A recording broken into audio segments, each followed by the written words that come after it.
Pero bueno, vamos a estudiar hoy un tema muy importante, queridos hermanos.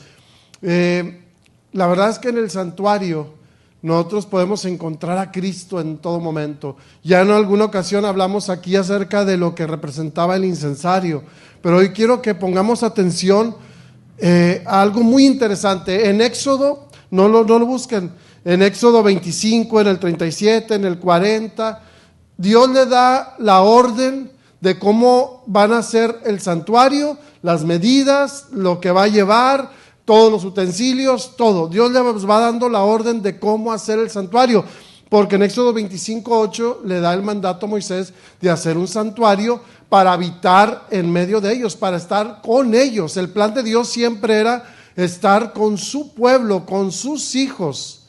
Ese es el plan de Dios hasta el día de hoy. Él quiere estar con nosotros. Pero ahora ahí les dice cómo debe ser el santuario.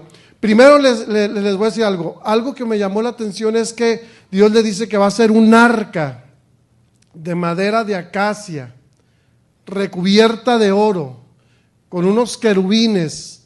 Y desde ahí Él va a hablar al pueblo. Pero la segunda parte que les dice que tienen que hacer es la mesa de los panes de la propiciación. Y la tercera es el candelabro. Ustedes lo van a encontrar más de 10 veces escrito en el libro de Éxodo. Ese es arca, mesa, candelabro. Así a la derecha. Arca, mesa y candelabro. Así es como debe ser. Y luego cuando el pueblo de Israel iba a armar el santuario, primero el arca, la mesa, el candelabro. El arca y la mesa de acacia recubierta de oro. Quiero que pongan atención a eso. Recubierta de oro. Y el candelabro de oro puro. Ese no tenía madera, no tenía nada. Ese era de oro puro. Y en Éxodo 25:22 dice, y de ahí me declararé a ti, está hablando acerca del arca del pacto, dice, y de ahí me declararé a ti y hablaré contigo de sobre el propiciatorio, de entre los dos querubines. Quiero que pongan también atención a eso. De entre los dos querubines que están sobre el arca del testimonio, todo lo que yo te mandare para los hijos de Israel. Quiero que vayan poniendo atención en los detalles. El arca de madera de acacia recubierta de oro con dos querubines, la mesa de acacia recubierta de oro con los panes de la propiciación y el candelabro de oro puro. ¿Por qué es interesante todo esto? Porque nos vamos a dar cuenta que todo nos está hablando de Cristo Jesús. Dios quiere hablarnos del Salvador, de nuestro Salvador, tu Salvador, sin el cual nosotros no podemos aspirar más que a quedarnos en esta tierra, morir en la tierra y perdernos por la eternidad. Pero con Cristo en nuestras vidas deberíamos de meditar 1 hora diaria acerca de la muerte de Cristo, de su sacrificio. No nomás es leer los capítulos donde habla acerca de su muerte y su sacrificio, porque el santuario, si estudiamos el santuario, vamos a aprender tanto acerca de Cristo Jesús y de lo que Él ha hecho por nosotros. Otro que quiero que leamos, Salmos 81, Salmos 81. Y usted en casa puede leer lo que le estoy diciendo acerca del Éxodo, la forma en que se fueron haciendo, Dios les dijo cuáles eran los utensilios, cómo los debían de hacer y luego cómo los deberían de acomodar. Cuando quitaban el santuario y luego lo volvían a poner, ese era el orden que tenían que llevar. Y en Salmos 81 dice, oh pastor de Israel, escucha, tú que pastoreas como a ovejas de José, que estás entre querubines, resplandece. Queridos hermanos, este tema es para que tú y yo podamos tener plena confianza y seguridad de que no estamos solos, que la victoria la tenemos asegurada, está asegurada. ¿Qué es lo que tenemos que hacer? No despegarnos, ni un momento, meditar de día y de noche, porque Dios habla, Dios nos pastorea. Él está entre querubines, pero está al tanto de su pueblo, al tanto de sus hijos. Y en Apocalipsis 4, Apocalipsis capítulo 4, del 1 al 3, quiero que empiecen a notar algo muy interesante. Apocalipsis 4, del 1 al 3. Después de esto miré y aquí una puerta abierta en el cielo, y la primera voz que oí como de trompeta hablando conmigo dijo: sube acá y yo te mostraré las cosas que sucederán después de estas. Y al instante yo estaba en el Espíritu, y aquí un trono establecido en el cielo, y en el trono uno sentado. Y el aspecto del que estaba sentado era semejante a piedra de jaspe, de cornalina, y había alrededor del trono un arcoíris semejante en aspecto a esmeralda. Primero, ¿quién es el que está sentado en el trono? Dios. Dios está sentado en el trono. Y ahorita vamos a ir descubriendo en el versículo 4, ahí mismo en Apocalipsis, el versículo 4 y 5 de una vez. Y alrededor del trono había 24 tronos, y vi sentado en los tronos a 24 ancianos, vestidos de ropas blancas con coronas de oro en sus cabezas. Y del trono salían relámpagos, truenos y voces, y delante del trono ardían 7 lámparas de fuego, las cuales son los 7 espíritus de Dios. Atención a esto: 7 lámparas de fuego, las cuales son los 7 espíritus de Dios. Y en el versículo 6, quiero que vayan poniendo atención a todos esos detalles que les estoy diciendo. Y delante del trono había como un mar de vidrio semejante al cristal, junto al trono y alrededor del trono 4 seres vivientes, llenos de ojos delante y detrás. Ahí lo voy a parar tantito. 4 seres vivientes, y nos vamos a enfocar en esos 4 seres vivientes. En los ancianos no es el tema ahorita. Son los 4 seres vivientes que están alrededor. Están ahí, está el trono de Dios, está Dios sentado en su trono, están los 24 tronos con 24 ancianos, pero ahora hay 4 seres vivientes. ¿Y quiénes son esos seres vivientes? Porque quiero que vean el santuario que Moisés hizo. Es el prototipo o la maqueta, vamos a decirlo así, del santuario celestial. Y todo lo que sucedía en el terrenal era porque allá estaba sucediendo, y era lo que Dios quería darles a sus hijos como una lección, la cual ellos tenían que ir aprendiendo. Pero ahora había 4 seres vivientes, estaban entre el trono donde estaba Dios. El versículo 8: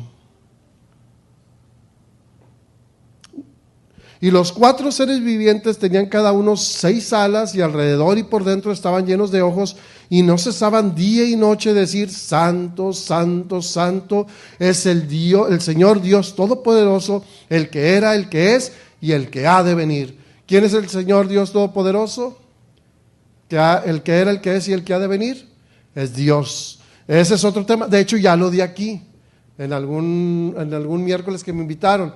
Ese es Dios. Muchos dicen: es que es Cristo. No, es Dios. Aquí mismo en Apocalipsis, si usted le sigue leyendo, ahí mismo se lo aclara, pero no es el tema ahorita. Ahora, en Ezequiel capítulo 1, si quieren, búsquenlo. Ezequiel capítulo 1, y usted léalo en casa. Nada más quiero enfocar algo que es muy importante. En Ezequiel capítulo 1 se vuelve a mostrar el trono de Dios, pero hay una diferencia. El trono de Dios está en movimiento. Y los 4 seres vivientes, no traigo los lentes y no quiero tampoco para poder avanzar más rápido. Los 4 seres vivientes están debajo del trono. Usted lo puede leer en Ezequiel capítulo 1. Están debajo del trono, y cada vez que el trono se movía, los seres vivientes eran los que movían las ruedas. 10 veces se menciona en ese capítulo las ruedas, y los seres vivientes eran los que movían las ruedas y eran los que movían el trono de Dios. El trono de Dios está en movimiento. ¿Quiénes son esos 4 seres vivientes? Ahí mismo en Ezequiel capítulo 10, versículo 20, sí pónganlo, Ezequiel 10, 20, dice: estos eran los mismos seres vivientes que vi debajo de Dios de Israel, junto al río Quebar, y conocí que eran querubines. ¿Quiénes eran los que estaban en el santuario arriba del del arca del pacto? Querubines que tenían sus alas y con sus alas se tocaban uno al otro, y desde ahí, desde en medio, la presencia, la voz de Dios le hablaba a Moisés. Estos 4 querubines son los que están en el trono de Dios. Recuerden que Satanás fue un querubín protector. Fue de esos que el que se rebeló y el que engañó a muchos ángeles y vino y cayó a esta tierra, fue echado a la tierra y ahora anda como león rugiente buscando a quien devorar. ¿Por qué? Porque imagínate, estuvo en el trono de Dios, era de los que movían el trono para todo lugar, y ahora Dios te está diciendo a ti y a mí: hey, pero no te preocupes, Él se rebeló, pero yo estoy contigo. Sí, el mundo cayó en pecado y es difícil, hay muchas tentaciones. Todos los días salimos y nos enfrentamos a dificultades y no sabemos qué va a suceder con nuestras vidas. No sabemos. Una enfermedad, un accidente o algo malo que le pase en el trabajo, o pierdes el trabajo, pierdes la estabilidad económica. No sabes lo que va a pasar, pero dice: confía en mí. Todo me pertenece a mí, yo soy el dueño de todo, del universo, de la tierra, de tu vida, de tu casa, de tu carro. Confía en mí. Lo que a veces a nosotros nos hace falta es confiar en Dios. Ahora vamos a Apocalipsis y vamos a ver algunos versículos. Sí, vamos a el 4 del 1 al 3. Después de esto miré ya aquí una puerta abierta en el cielo. La primera voz que oí como de trompeta hablaba conmigo y dijo: sube acá y yo te mostraré las cosas que sucederán después de estas. El 2. Y al instante yo estaba en el Espíritu, y aquí un trono establecido en el cielo, y en el trono uno sentado. Y el aspecto del que estaba sentado era semejante de piedra de jaspe, de cornalina, y había alrededor del trono un arcoíris semejante al aspecto de esmeralda. Y ahí nosotros fuimos ya recorriendo, porque ya lo habíamos visto, hasta el versículo... Bueno, no lo habíamos visto. Vamos al 5.1 ahora. El 5.1. Y vi en la mano, pongan atención a este detalle. Y vi en la mano derecha del que estaba sentado en el trono un libro escrito por dentro y por fuera, sellado con 7 sellos. Y ahora vamos al 3 al 5. Y ninguno en el cielo ni en la tierra, ni debajo de la tierra, podía abrir el libro, ni aún mirarlo. Y lloraba yo mucho porque no se había hallado a ninguno digno de abrir el libro, ni de leerlo, ni de mirarlo.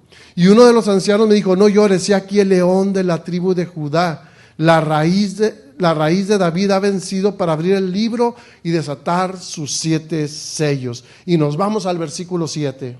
Y vino y tomó el libro de la mano derecha del que estaba sentado en el trono. Y ahora quiero que pongan atención a esto. En el versículo 6, nos vamos a devolver uno. Y miré y vi en medio del trono y de los 4 seres vivientes, ya vamos ahora sí entendiendo la escena, ¿verdad? El trono de Dios con los querubines, y en medio de los ancianos estaba en pie un cordero como inmolado que tenía 7 cuernos, 7 ojos, los cuales son los 7 espíritus de Dios enviados por toda la tierra. Pongan atención a esto. Ahora está el cordero delante del trono de Dios, donde están los 4 seres vivientes que son los querubines, de donde Dios habla. Ahora ahí en Apocalipsis están alrededor del trono, porque el trono está fijo, no se está moviendo. Y ahora tiene 7 cuernos. ¿Qué representan los cuernos? Eso está sencillo para nosotros, lo entendemos. ¿Qué representan los cuernos? Poder, reinos. Eso quiere decir que tiene todo el poder. Es Rey de reyes y Señor de señores. Y 7 ojos. ¿Qué representan los ojos en la Biblia? Sabiduría. Incluso hasta para los masones, y el ojo, cuando ponen el triángulo, y el ojo es por la sabiduría. Bueno, en la Biblia también es sabiduría. 7 ojos, toda la sabiduría, los cuales son los 7 espíritus de Dios enviados a toda la tierra. Quiero que pongan toda la atención en esto, porque lo que viene nos va a hacer muy interesante a cada uno de nosotros, porque es para vida eterna. Es algo que nosotros tenemos que saber, y aunque nomás lo estamos viendo en un tema muy rápido, muy sencillo, pero que ustedes se inspiren a estudiar, que se motiven a estudiar más en casa, a comprender. Eso es cuando dices 1 hora diaria de estudio para comprender quién es Cristo, qué es lo que hizo por mí, qué es lo que ha hecho en mi vida, qué es lo que está haciendo en este momento y qué es lo que va a hacer en muy poco tiempo, que va a venir por cada uno de nosotros para llevarnos a morar con Él por la eternidad. Pero en Romanos 3, 10 al 11, todo esto que vimos es para que podamos entender esto que vamos a ver ahorita. Todo esto que acabamos de ver es para que tú no tengas desconfianza, confíes, porque en Romanos 3, 10 al 11 dice, como está escrito, no hay justo que ni aún uno. No hay quien entienda, no hay quien busque a Dios. Todos se desviaron a una, se hicieron inútiles. No hay quien haga lo bueno, ni aún, ni siquiera uno. Ay, caray. No hay justo ni aún uno. O sea que, ¿quién se va a salvar? Si no encontramos ni siquiera un justo. Miren, en Salmos capítulo 1, no lo busquen, en Salmos 92, después pueden ver el video y ahí ustedes van y lo estudian en su casa. En Isaías 63 y en Jeremías 17 se compara al hombre, a nosotros, como un árbol. Así usted lo va a encontrar. Los árboles representan al hombre. Pero hay algo interesante.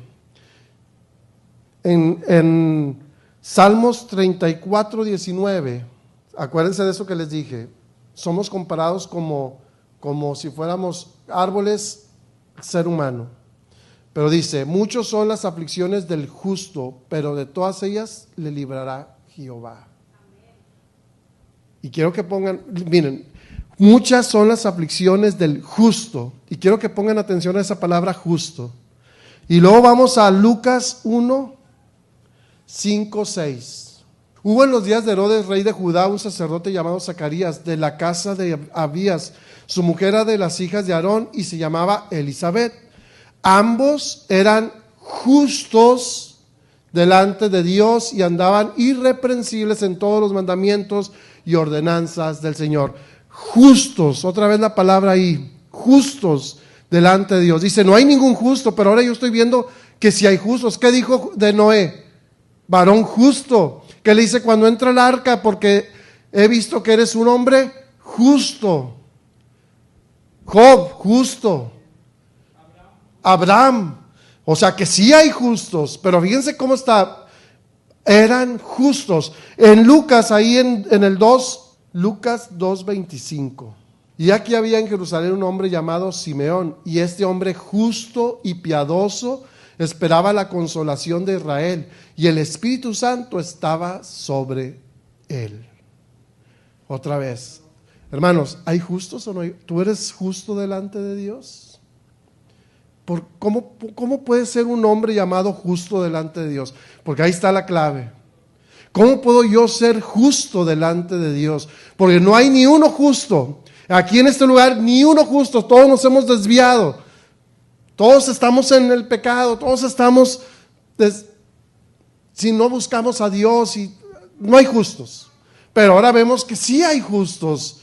Eso nos da esperanza. Pero ahora yo tengo que saber cómo es que soy justo. ¿Cómo es que puedo pasar de esa injusticia, de ese no ser llamado delante de Dios justo? Ahora, el justo por la fe vivirá. ¿Por la fe en quién? En Cristo Jesús. Y ahí es donde vamos a ver en Hechos 3:14. Y ahora pongan atención a la palabra justo. Hechos 3:14. Mas vosotros negasteis al santo y al justo y pedisteis que se os diese un homicida. ¿Ya vieron la palabra justo? ¿Cómo está escrita? ¿Cuál es la diferencia entre la palabra justo para el hombre y la palabra justo para Cristo? Con mayúscula. Otro, Hechos 7:52. Hechos 7:52. Dice, ¿a cuál de los profetas no persiguieron vuestros padres y mataron a los que anunciaron de antemano la venida del justo, de quien vosotros ahora habéis sido entregadores y matadores? Otra vez, ¿quién es el justo? Cristo.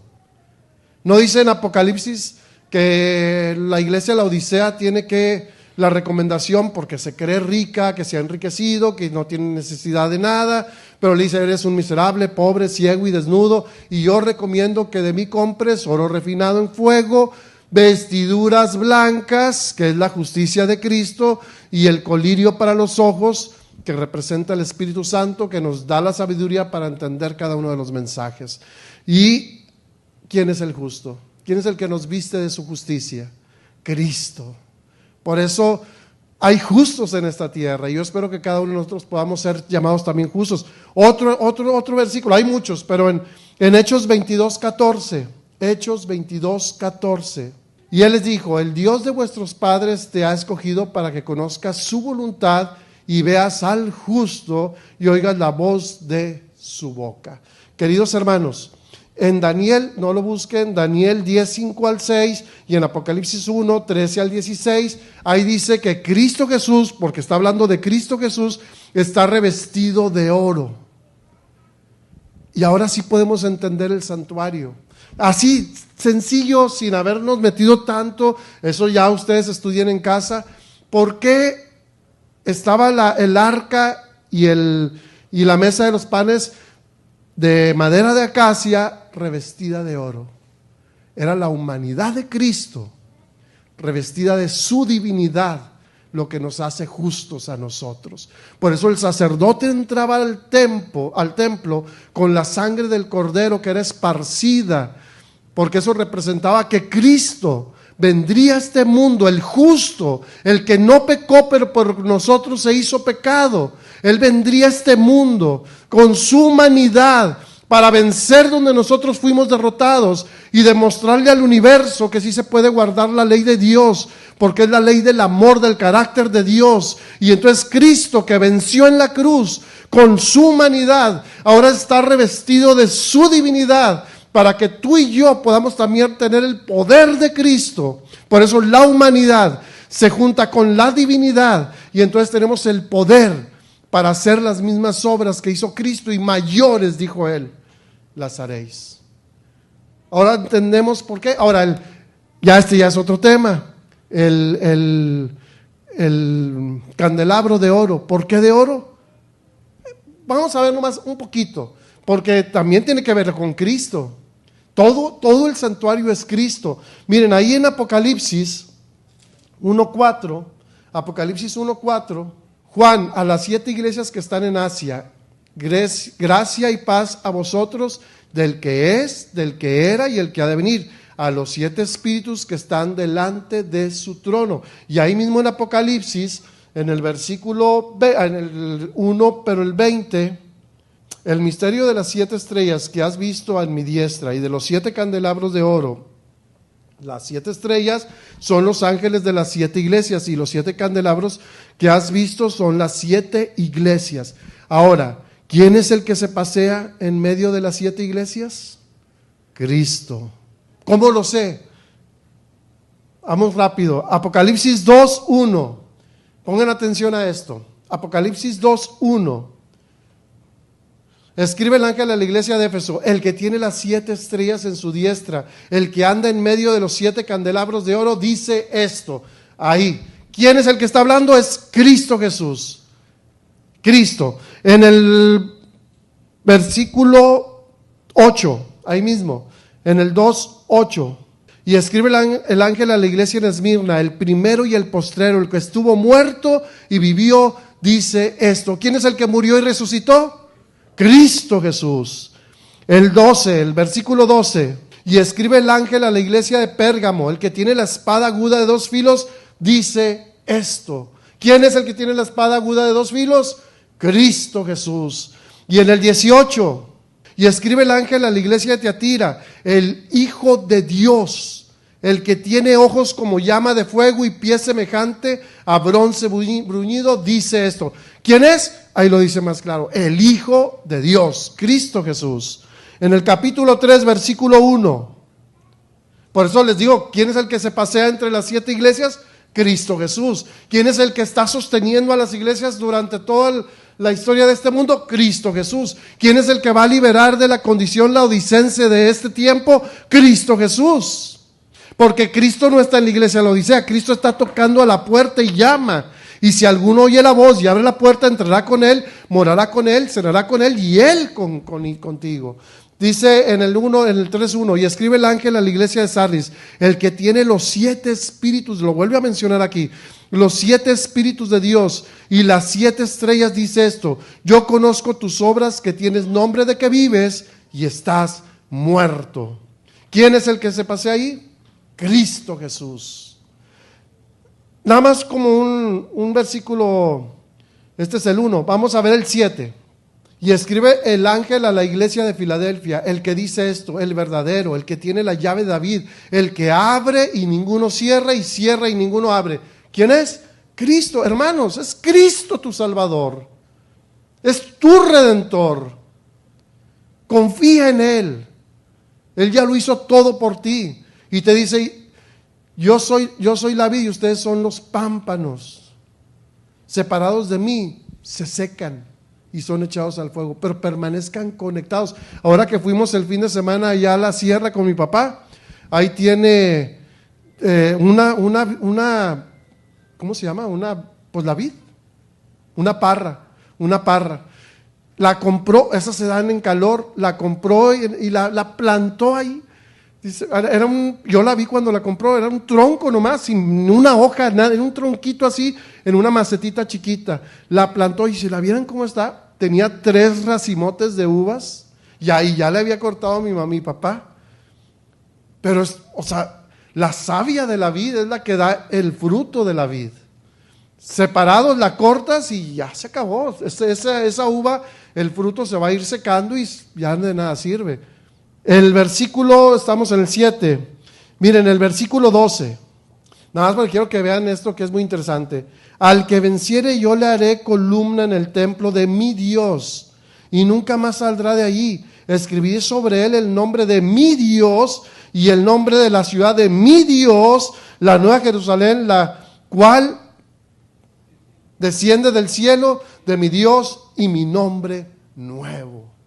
¿Quién es el que te lleva? Si ustedes leen San Juan 17, que deberíamos de estudiarlo y para no ser engañados en este tiempo del fin.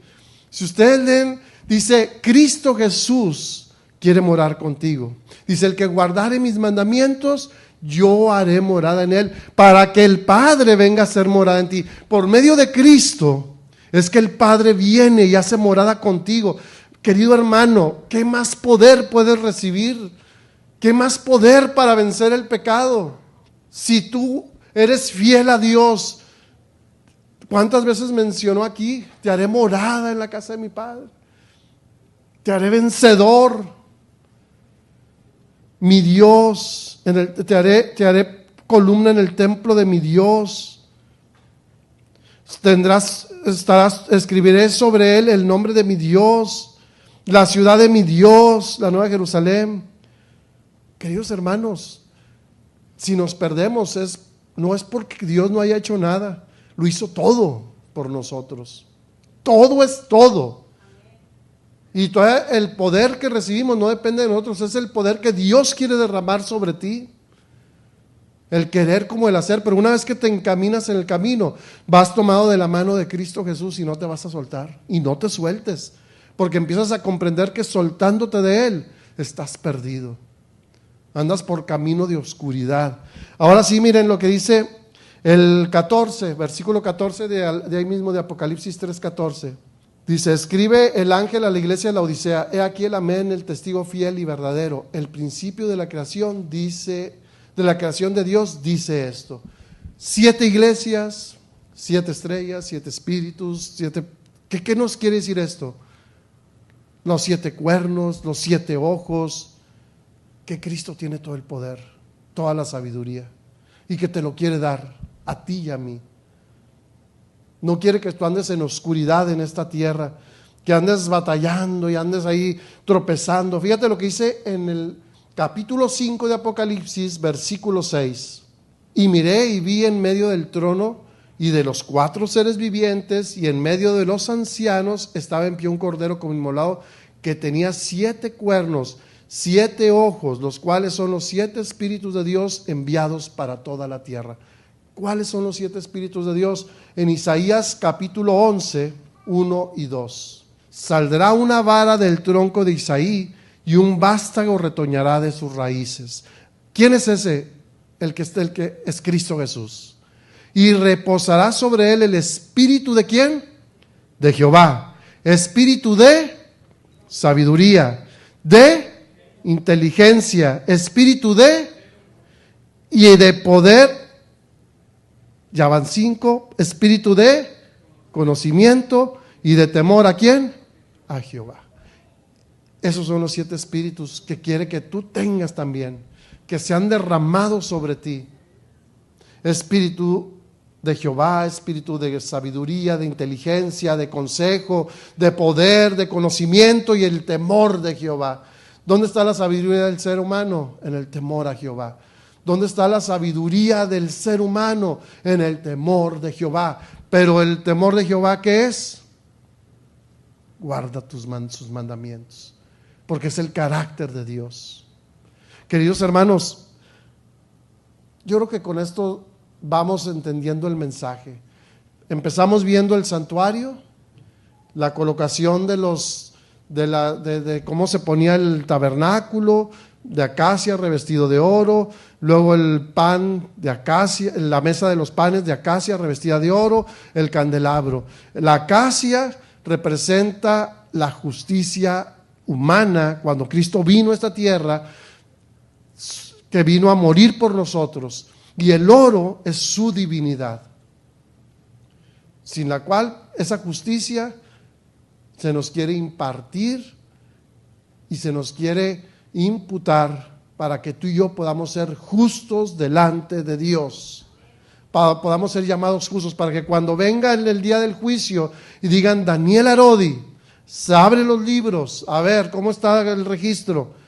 No, pues aquí dice que sí, se arrepintió, se bautizó, tuvo un caminar de tantos años en el conocimiento de las cosas de Dios. Mira, aquí tuvo una caída y ahí está Satanás, ahí está la caída y otra caída. Y sí cayó varias veces, pero mira, aquí decía que se arrepintió y que pidió perdón y entonces Cristo dice, aquí está mi sangre, aquí está mi sacrificio, yo morí por él. Y él se arrepintió y acudió al juez. Y entonces cada vez que se está revisando, sí se arrepintió, sí se arrepintió, sí se arrepintió, perdonado, justificado, no perdonado por mis obras, justificado por lo que Cristo hizo en mi vida. Porque yo soy, como lo leímos, trapo de inmundicia, acuérdense de eso. Soy pecador, soy llamado que no tengo justicia para nada, ni un justo, nada.